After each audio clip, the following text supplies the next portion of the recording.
అందుకని మీరు మంచినీళ్లు తక్కువ తాగితే జరిగేది ఏంటంటే యూరిన్ ఇన్ఫెక్షన్ వస్తుంది, 1000 రూపాయలు ఖర్చు అయితే మీరు బెడ్ మీద ఎక్కాల్సిన పరిస్థితి వస్తుంది. అందుకని మీ ఆరోగ్యాలతో చెలగాటమాడుతున్నది యాజమాన్యం. దీన్ని నడవనీయమని చెప్పేసి చెప్పవలసిన అవసరం ఉంది. ఇంకొక విషయం మీరు దృష్టిలో పెట్టుకోవాలి. నెల రోజుల కింద మన ప్రధానమంత్రి నరేంద్ర మోడీ కార్మిక విధానం ప్రకటించండి. ఒకటి శ్రమశక్తి నీతి 2025 అనే పేరుతో కార్మిక విధానం ప్రకటించండు. ఆ కార్మిక విధానంలో ఒక మాట చెప్పిండు, పని గురించి ప్రపంచమంతా ఒక రకంగా ఆలోచిస్తుంది, మన దేశంలో కార్మికులు ఇంకొక రకంగా ఆలోచిస్తారన్నాడు. ప్రపంచమంతా ఎట్లా ఆలోచిస్తారట? జీతానికి ముడిపెట్టి ఆలోచిస్తారట, పని చేస్తే జీతం పెంచాలంటారట. భారతదేశ కార్మికులు జీతంతో ముడిపెట్టారట. పని చేయడం మన బాధ్యత అనుకుంటారట, మన ధర్మం అనుకుంటారట, పని చేయడం ఒక పవిత్రమైన కర్తవ్యం అనుకుంటారట. అంటే జీతం పెంచమని చెప్పేసి అడగొద్దు అన్నమాట. మీరందరూ దీన్ని ఒప్పుకుంటారా? పని చేయడం మా బాధ్యత, పవిత్ర కర్తవ్యం, జీతం మాకు అవసరం లేదంటే మీరందరూ ఒప్పుకుంటారా? కానీ ఈరోజు కేంద్ర ప్రభుత్వం కార్మిక విధానంలో మొదటి 10 వాక్యాల్లోనే ఈ వాక్యం రాసింది. దీన్ని ఒప్పుకోం. ఎవరి కోసం రాసింది? ఇట్లాంటి యాజమాన్యాల కోసం రాసింది. మీరు వీళ్లతో గొడ్డు చాకిరీ చేయించుకోండి, జీతం పెంచాల్సిన అవసరం లేదు, మేము మీతో ఉన్నామని చెప్పేసి మోడీ ప్రభుత్వం ఈరోజు యాజమాన్యాలకు భరోసా ఇస్తున్నాడు. పోలీసులు జనం కట్టేటువంటి పన్నులతోటి జీతాలు వస్తున్నాయి పోలీసులకు, వాళ్ళు కూడా కష్టపడుతున్నారు మాకు తెలుసు. కానీ మీరు పడే కష్టం ఎట్లాంటిదే, జనం ఈపులు బాధేటువంటి కష్టం మీరు పడుతున్నారు. యాజమాన్యాల కోసం ఎండలో నిలబడుతున్నారు మీరు.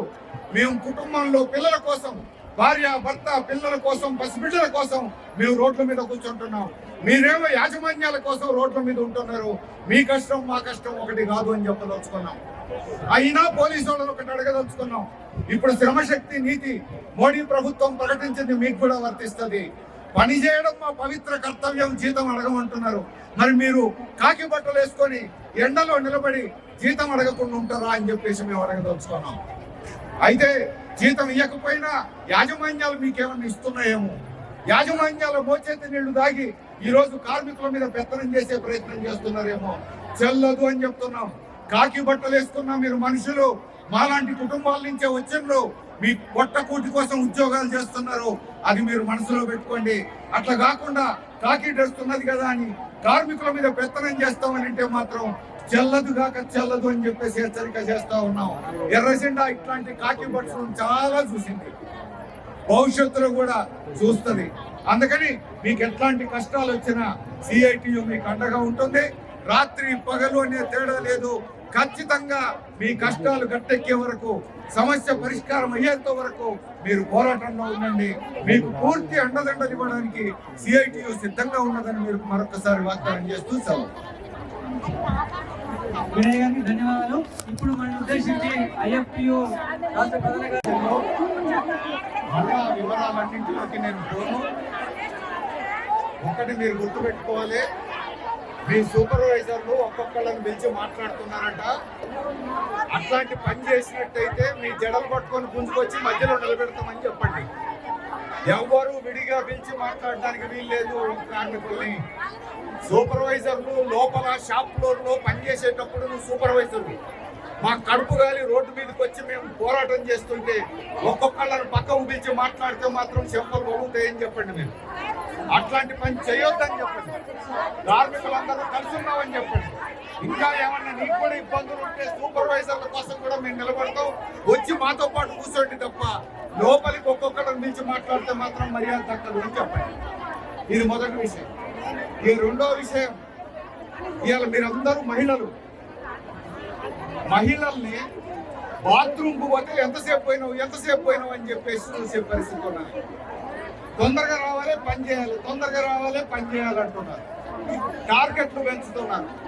నువ్వు తొందరగా రాకపోతే టార్గెట్ పూర్తి చేయలేవు. ఇదొక సమస్య. మరి టార్గెట్ పూర్తి చేయాలన్నా వీళ్ళు తొందరగా రావాలని చెప్పేసి అంటా ఉంటే ఆ ఇబ్బంది నుంచి బయటపడాలన్నా మీరేం చేస్తున్నారు?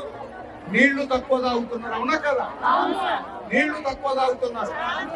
ఆడోళ్ళు నీళ్లు తక్కువ తాగితే ఏమైతో తెలుసా? మీకు తెలియదు. మీకు ఆ సమస్యతో బయటపడడం కోసం నీళ్లు తక్కువ తాగుతున్నారు.